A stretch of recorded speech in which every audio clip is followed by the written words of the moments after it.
The sun's going down. It's time to sleep there, big feller.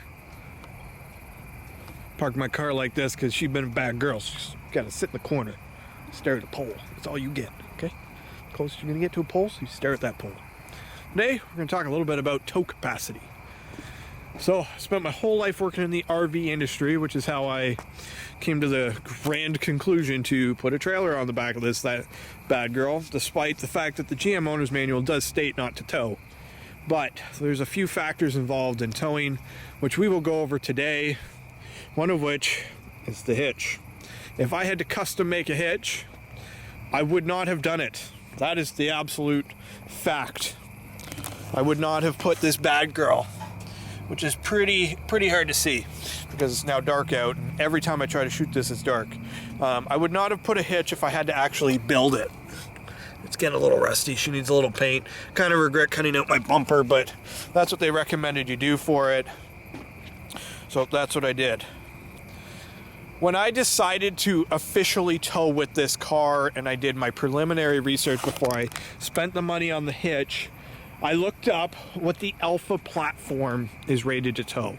We know that I'm running like a 273 rear end gear.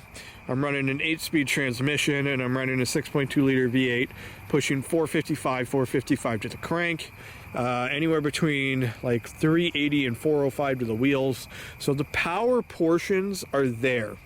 But the big question everybody always asks is the actual car. What can the car handle?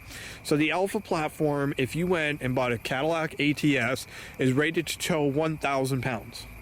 So that to me tells me that this platform is rated to tow 1,000 pounds.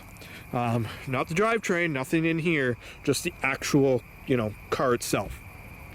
So that's where I kind of based all my tow capacity off of. And then from there, I made the decision that because there is a factory hitch, the hitch is rated for 150 pounds of carrying capacity for bike racks or cargo racks or whatever you want to put on it, that if I kept this trailer under 1,000 pounds, I should be able to tow it no problem. But then there's a few factors that come into towing. Tongue weight is one of them, and your tongue weight should be between 10 and 15% of your total trailer weight, which I am. But that means that the total trailer weight, which is under 1,000 pounds, I'm trying to keep the tongue weight under 100. So total weight, I'm trying to keep the trailers under 800 pounds. Regardless of what I put in it, I don't want it to weigh more. Right now we're about 450. I can pick the tongue up. It's probably 50 or 60 pounds. It's pretty much nothing. We can all agree there's about 60 pounds of stuff that you can put in your trunk pretty quickly when you're going to a car show. If it's a cooler with some ice and some food and a chair and some cleaners and whatever else you take, 60 pounds goes pretty freaking quick. So that's kind of where I got all my numbers from. 1,000 pounds tow capacity, 150 pounds of hitch weight, and the car has done really well. 22 miles per gallon is what I average towing, and I mean, obviously it'll get a lot worse if I'm being a bit of a hoon or driving way too fast, but speed is a big factor in towing.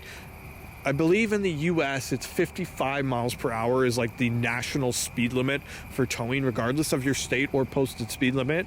And then, believe it or not, your bearings in a trailer axle and hub assembly is speed rated at like 63 miles an hour. Like it's really slow. So any faster than 63 miles an hour, you've exceeded the run capacity of the wheels, and you are now shooting grease out of the hub, past the grease seal, and into the brakes or into the rim if you don't have brakes.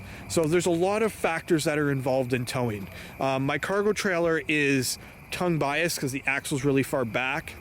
So I've really tried to balance out my tongue weight with the carrying capacity weight, because you always want it tongue bias.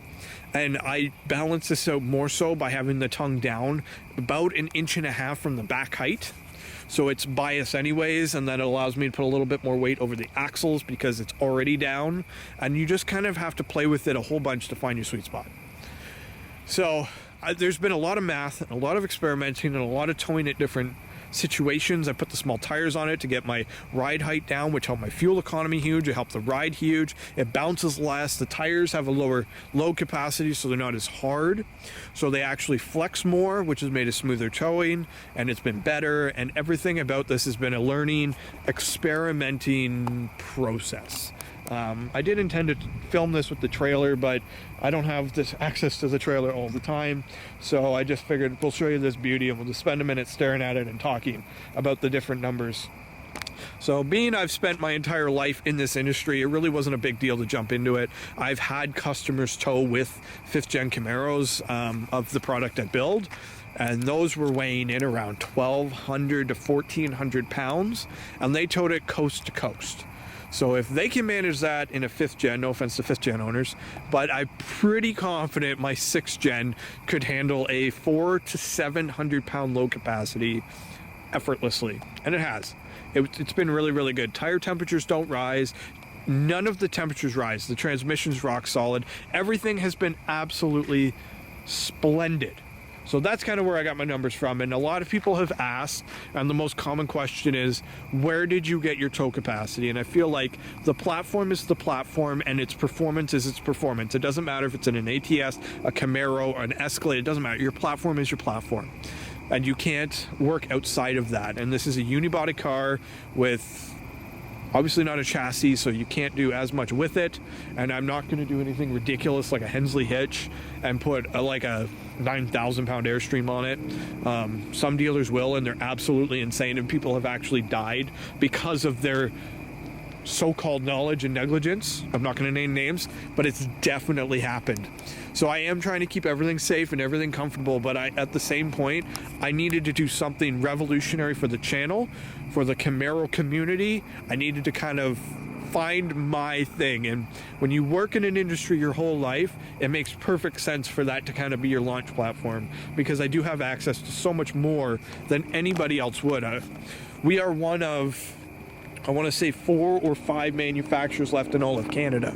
So I have access to parts and tools and knowledge and resources. I have all OEM pricing. I have access to the OEM sales reps. I can ask questions and get parts and get all kinds of things that other people just can't get access to. So it's become a really fun pet project to build and develop and share, and the boys have really gotten into it, and it's been fun to feel like, as much as I'm the guy that makes videos and I'm the guy that's kind of, I guess, started the ball rolling on this group stuff, but now I have an actual purpose. I'm the guy that gets all the barbecue and the tools and the chairs and the event tent. I get it all there, so we can really, really enjoy our time and our experiences and cherish the shows and events a lot more than we otherwise would. And it's been fun to share with the sponsors, because, I mean, as much as it's great to see guys like Street Speed 717 get some Corvette parts, or a guy get, you know, a Decklid spoiler off ACS, I mean, when you strap it to the trailer, which I'm working on color matching, and you really give them something unique, it's been fun to really stretch the boundaries of even my own imagination and see where it's going to take me. So it's just been extremely exciting. So that's it. That's my how much can a Camaro tow video. I hope I explained my numbers, my thought processes, and anything that I kind of had going on. If you have any questions, of course, leave them below. I will do my best to answer them. But that's it. I think my car's had a timeout for long enough. Oh, I don't even think I have the keys on me. Oh, I do. We'll do a cold start just because it's fun. It's cooling off, and I kind of stopped doing cold starts because they kind of got lame with a stock car. You know, like everybody does. Oh, the greatest sounding car ever. Yeah, it's pretty good. I'm pretty happy with that. Till next thing, guys, drive safe, take care, and behave, as always.